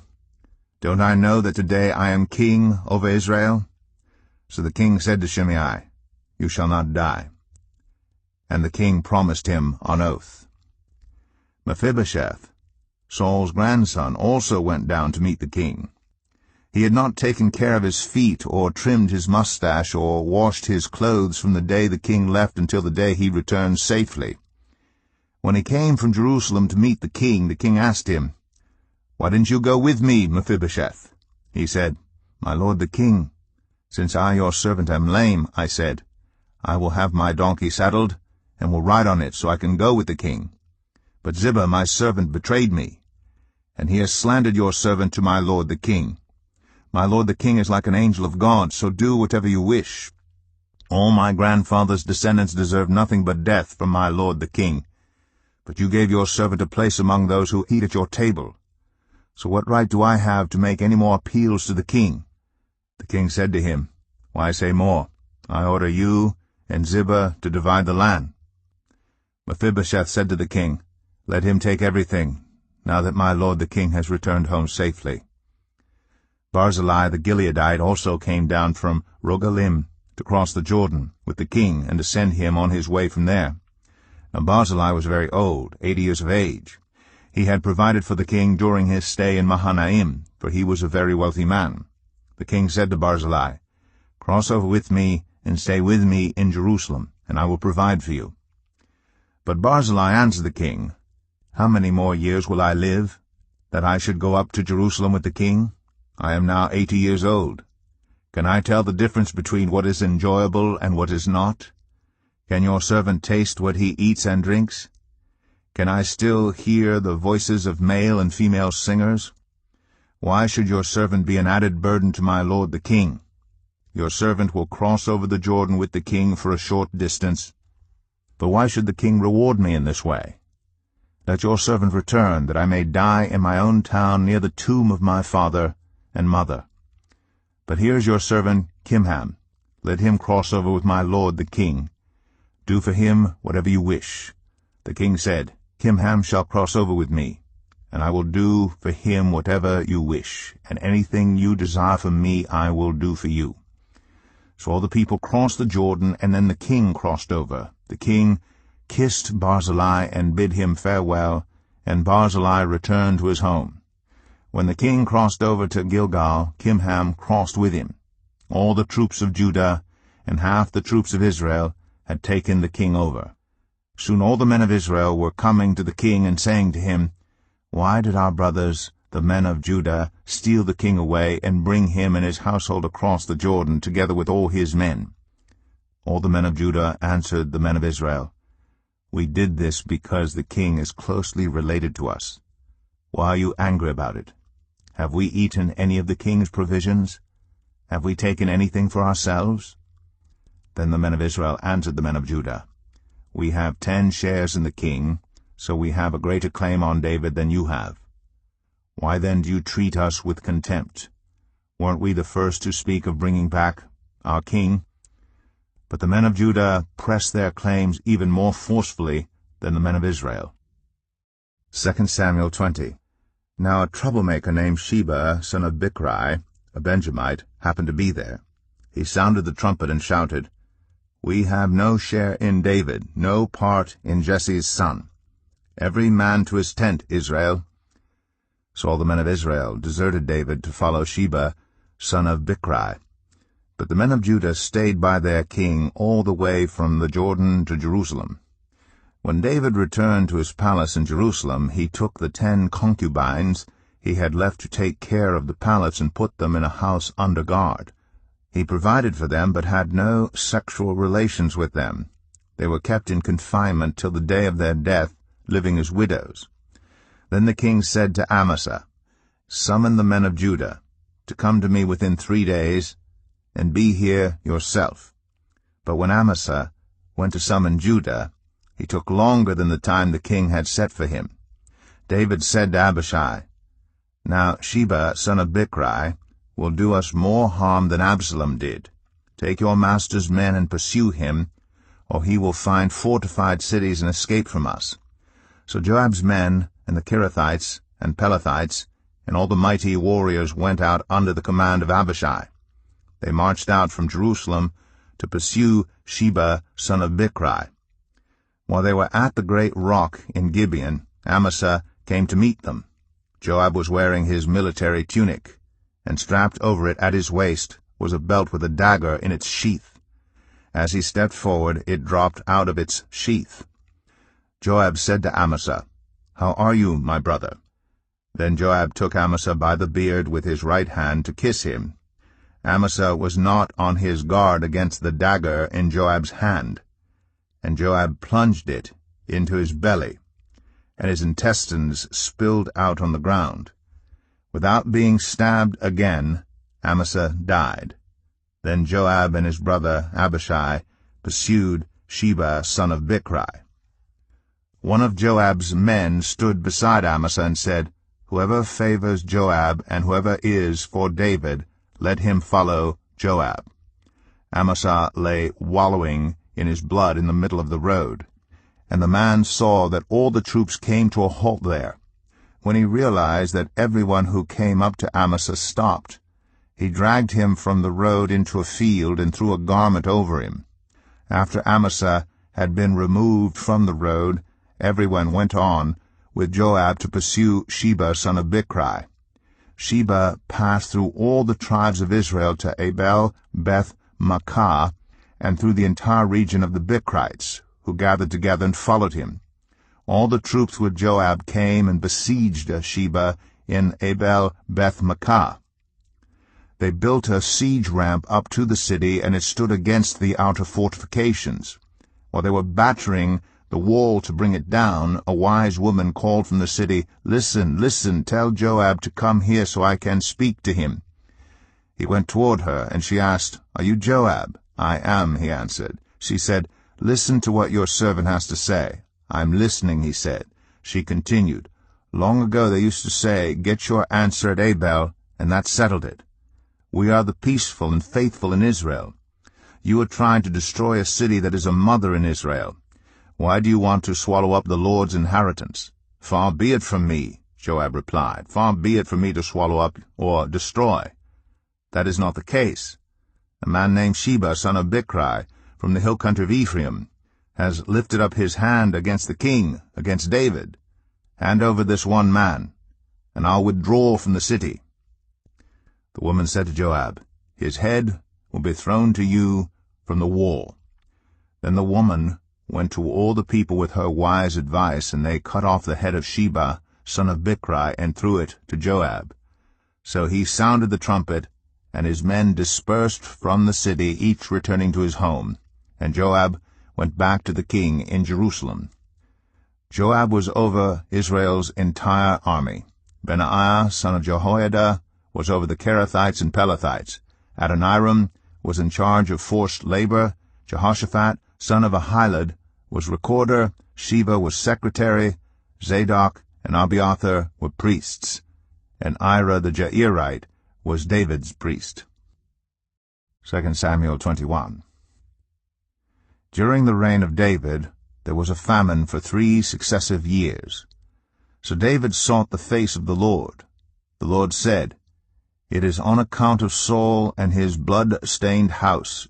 It is because he put the Gibeonites to death." The king summoned the Gibeonites and spoke to them. Now the Gibeonites were not a part of Israel, but were survivors of the Amorites. The Israelites had sworn to spare them, but Saul, in his zeal for Israel and Judah, had tried to annihilate them.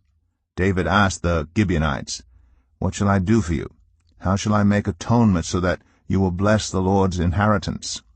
The Gibeonites answered him, "We have no right to demand silver or gold from Saul or his family, nor do we have the right to put anyone in Israel to death." "What do you want me to do for you?" David asked.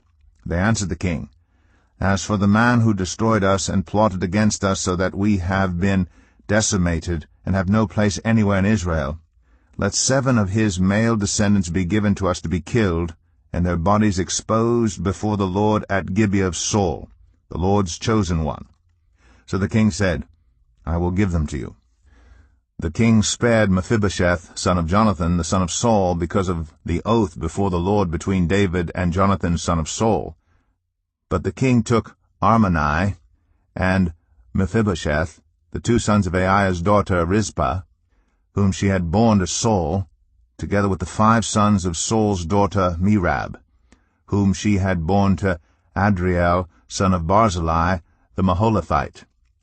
He handed them over to the Gibeonites, who killed them, and exposed their bodies on a hill before the Lord. All 7 of them fell together. They were put to death during the first days of the harvest, just as the barley harvest was beginning. Rizpah, daughter of Aiah, took sackcloth and spread it out for herself on a rock. From the beginning of the harvest till the rain poured down from the heavens on the bodies, she did not let the birds touch them by day, or the wild animals by night. When David was told what Aiah's daughter Rizpah, Saul's concubine, had done, he went and took the bones of Saul and his son Jonathan from the citizens of Jabesh-Gilead. They had stolen their bodies from the public square at Bethshan, where the Philistines had hung them after they struck Saul down on Gilboa. David brought the bones of Saul and his son Jonathan from there, and the bones of those who had been killed and exposed were gathered up. They buried the bones of Saul and his son Jonathan in the tomb of Saul's father Kish, at Zelah in Benjamin, and did everything the king commanded. After that, God answered prayer in behalf of the land. Once again there was a battle between the Philistines and Israel. David went down with his men to fight against the Philistines, and he became exhausted. And Ishbi-Benob, one of the descendants of Rapha, whose bronze spearhead weighed 300 shekels, and who was armed with a new sword, said he would kill David. But Abishai, son of Zeruiah, came to David's rescue. He struck the Philistine down and killed him. Then David's men swore to him, saying, "Never again will you go out with us to battle, so that the lamp of Israel will not be extinguished." In the course of time there was another battle with the Philistines, at Gob. At that time Sibbecai, the Hushathite, killed Saph, one of the descendants of Rapha. In another battle with the Philistines at Gob, Elhanan, son of Jair, the Bethlehemite, killed the brother of Goliath the Gittite, who had a spear with a shaft like a weaver's rod. In still another battle which took place at Gath, there was a huge man with 6 fingers on each hand and 6 toes on each foot, 24 in all. He also was descended from Rapha. When he taunted Israel, Jonathan, son of Shemaiah, David's brother, killed him.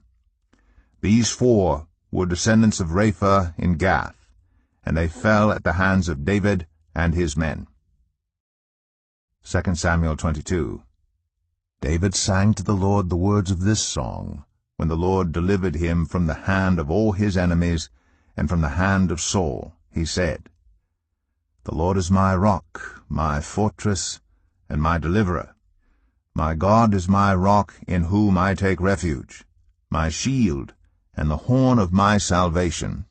He is my stronghold, my refuge, and my Savior. From violent people you saved me. I called to the Lord, who is worthy of praise, and have been saved from my enemies. The waves of death swirled about me. The torrents of destruction overwhelmed me. The cords of the grave coiled around me. The snares of death confronted me. In my distress I called to the Lord. I called out to my God. From his temple he heard my voice. My cry came to his ears. The earth trembled and quaked. The foundations of the heavens shook. They trembled because he was angry. Smoke rose from his nostrils. Consuming fire came from his mouth. Burning coals blazed out of it. He parted the heavens and came down. Dark clouds were under his feet. He mounted the cherubim and flew. He soared on the wings of the wind. He made darkness his canopy around him, the dark rain clouds of the sky. Out of the brightness of his presence bolts of lightning blazed forth. The Lord thundered from heaven. The voice of the Most High resounded. He shot his arrows and scattered the enemy. With great bolts of lightning he routed them. The valleys of the sea were exposed, and the foundations of the earth laid bare at the rebuke of the Lord, at the blast of breath from his nostrils. He reached down from on high and took hold of me. He drew me out of deep waters. He rescued me from my powerful enemy, from my foes who were too strong for me. They confronted me in the day of my disaster, but the Lord was my support. He brought me out into a spacious place. He rescued me because he delighted in me. The Lord has dealt with me according to my righteousness. According to the cleanness of my hands he has rewarded me. For I have kept the ways of the Lord. I am not guilty of turning from my God. All his laws are before me. I have not turned away from his decrees. I have been blameless before him, and have kept myself from sin. The Lord has rewarded me according to my righteousness, according to my cleanness in his sight. To the faithful you show yourself faithful. To the blameless you show yourself blameless. To the pure you show yourself pure. But to the devious you show yourself shrewd. You save the humble, but your eyes are on the haughty to bring them low. You, Lord, are my lamp. The Lord turns my darkness into light. With your help I can advance against a troop. With my God I can scale a wall. As for God, his way is perfect. The Lord's word is flawless. He shields all who take refuge in him. For who is God besides the Lord? And who is the rock except our God? It is God who arms me with strength and keeps my ways secure. He makes my feet like the feet of a deer. He causes me to stand on the heights. He trains my hands for battle. My arms can bend a bow of bronze. You make your saving help my shield. Your help has made me great. You provide a broad path for my feet, so that my ankles do not give way. I pursued my enemies and crushed them. I did not turn back till they were destroyed. I crushed them completely, and they could not rise. They fell beneath my feet. You armed me with strength for battle. You humbled my adversaries before me. You made my enemies turn their backs in flight, and I destroyed my foes. They cried for help, but there was no one to save them. To the Lord, but he did not answer. I beat them as fine as the dust of the earth. I pounded and trampled them like mud in the streets. You have delivered me from the attacks of the peoples. You have preserved me as the head of nations. People I did not know now serve me. Foreigners cower before me. As soon as they hear of me, they obey me. They all lose heart. They come trembling from their strongholds. The Lord lives. Praise be to my rock. Exalted be my God, the rock, my Savior. He is the God who avenges me, who puts the nations under me, who sets me free from my enemies. You exalted me above my foes. From a violent man you rescued me.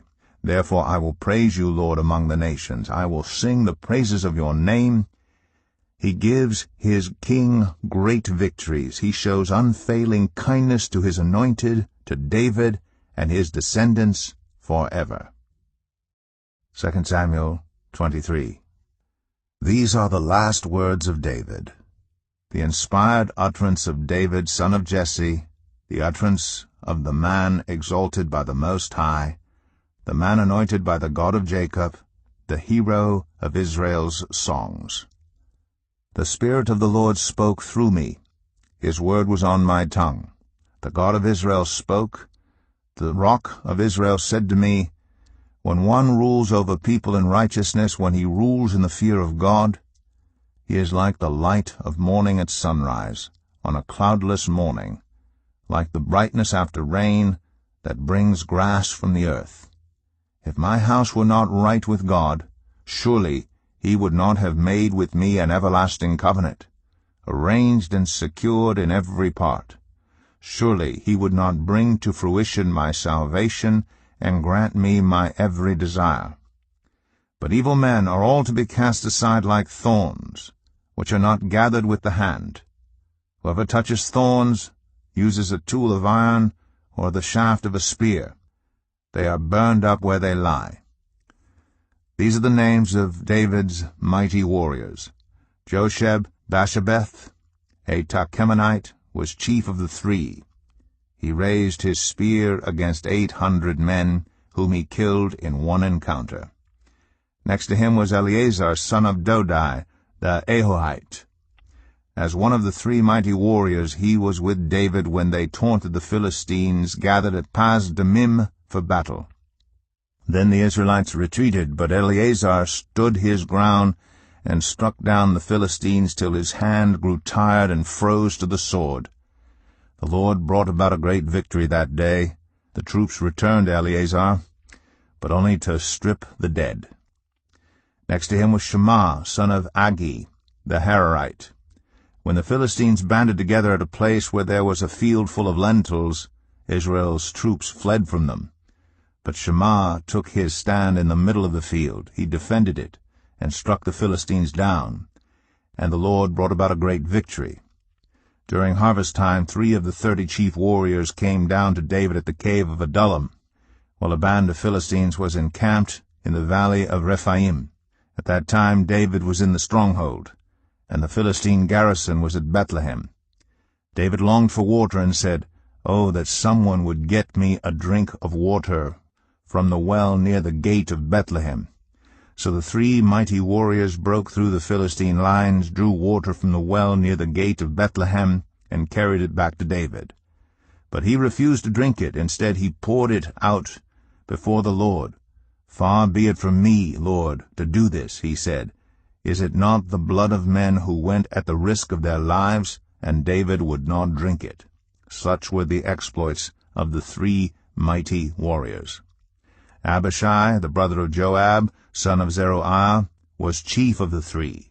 He raised his spear against 300 men whom he killed, and so he became as famous as the 3. Was he not held in greater honor than the 3? He became their commander, even though he was not included among them. Benahiah, son of Jehoiada, a valiant fighter from Kabzeel, performed great exploits. He struck down Moab's 2 mightiest warriors. He also went down into a pit on a snowy day and killed a lion. And he struck down a huge Egyptian, although the Egyptian had a spear in his hand. Benaiah went against him with a club. He snatched the spear from the Egyptian's hand and killed him with his own spear. Such were the exploits of Benaiah, son of Jehoiada. He too was as famous as the 3 mighty warriors. He was held in greater honor than any of the 30, but he was not included among the 3, and David put him in charge of his bodyguard. Among the 30 were Asahel, the brother of Joab, Elhanan, son of Dodo from Bethlehem, Shammah the Harodite, Elika the Harodite, Helez the Paltite, Ira son of Ikish from Tekoa, Abiezer from Anathoth, Sibbecai the Hushathite, Zalman the Ahohite, Maharai the Netophathite, Heled, son of Banah, the Netophathite, Ithai, son of Ribai, from Gibeah in Benjamin, Benaiah the Pirathonite, Hiddai from the ravines of Gash, Abi-Alban the Arbathite, Asmaveth the Barhumite, Eliabai the Shalbanite, the sons of Jashan, Jonathan son of Shema the Hararite, Ahiam son of Sharar the Hararite, Eliphalet son of Abishai the Maacathite, Eliam son of Ahithophel the Gilonite, Hezro the Carmelite, Perai the Arbite, Igal son of Nathan from Zobah, the son of Hagri, Zelek the Ammonite, Naharai the Beerothite, the armor-bearer of Joab son of Zeruiah, Ira the Ithrite, Gareb the Ithrite, and Uriah the Hittite.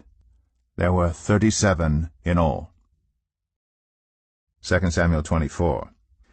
Again the anger of the Lord burned against Israel, and he incited David against them, saying, Go and take a census of Israel and Judah. So the king said to Joab and the army commanders with him, Go throughout the tribes of Israel from Dan to Beersheba, and enroll the fighting men, so that I may know how many there are. But Joab replied to the king, May the Lord your God multiply the troops 100 times over, and may the eyes of my lord the king see it. But why does my lord the king want to do such a thing? The king's word, however, overruled Joab and the army commanders, so they left the presence of the king to enroll the fighting men of Israel. After crossing the Jordan, they camped near Aroer, south of the town in the gorge, and then went through Gad and on to Jazer. They went to Gilead and the region of Tatim Hodshai, and on to Dan-Jan, and around toward Sidon. Then they went toward the fortress of Tyre, and all the towns of the Hivites and Canaanites. Finally they went on to Beersheba in the Negev of Judah. After they had gone through the entire land, they came back to Jerusalem at the end of 9 months and 20 days. Joab reported the number of the fighting men to the king. In Israel there were 800,000 able-bodied men who could handle a sword, and in Judah 500,000. David was conscience-stricken after he had counted the fighting men, and he said to the Lord, I have sinned greatly in what I have done. Now, Lord, I beg you, take away the guilt of your servant. I have done a very foolish thing. Before David got up the next morning, the word of the Lord had come to Gad the prophet, David's seer. Go and tell David, This is what the Lord says. I am giving you 3 options. Choose one of them for me to carry out against you. So Gad went to David and said to him, Shall there come on you 3 years of famine in your land, or 3 months of fleeing from your enemies while they pursue you, or 3 days of plague in your land? Now then think it over, and decide how I should answer the one who sent me. David said to Gad, I am in deep distress. Let us fall into the hands of the Lord, for his mercy is great, but do not let me fall into human hands. So the Lord sent a plague on Israel from that morning until the end of the time designated, and 70,000 of the people from Dan to Beersheba died. When the angel stretched out his hand to destroy Jerusalem, the Lord relented concerning the disaster, and said to the angel who was afflicting the people, Enough, withdraw your hand. The angel of the Lord was then at the threshing floor of Araunah the Jebusite. When David saw the angel who was striking down the people, he said to the Lord, I have sinned. I, the shepherd, have done wrong. These are but sheep. What have they done? Let your hand fall on me and my family. On that day Gad went to David and said to him, Go up and build an altar to the Lord on the threshing floor of Araunah the Jebusite. So David went up as the Lord had commanded through Gad. When Araunah looked and saw the king and his officials coming toward him, he went out and bowed down before the king with his face to the ground. Araunah said, Why has my lord the king come to his servant? To buy your threshing floor, David answered, so I can build an altar to the Lord, that the plague on the people may be stopped. Araunah said to David, Let my lord the king take whatever he wishes and offer it up. Here are oxen for the burnt offering, and here are threshing sledges and ox yokes for the wood. "Your Majesty, Araunah gives all this to the king." Araunah also said to him, "May the Lord your God accept you." But the king replied to Araunah, "No, I insist on paying you for it. I will not sacrifice to the Lord my God burnt offerings that cost me nothing." So David bought the threshing floor and the oxen and paid 50 shekels of silver for them. David built an altar to the Lord there, and sacrificed burnt offerings and fellowship offerings. Then the Lord answered his prayer in behalf of the land, and the plague on Israel was stopped.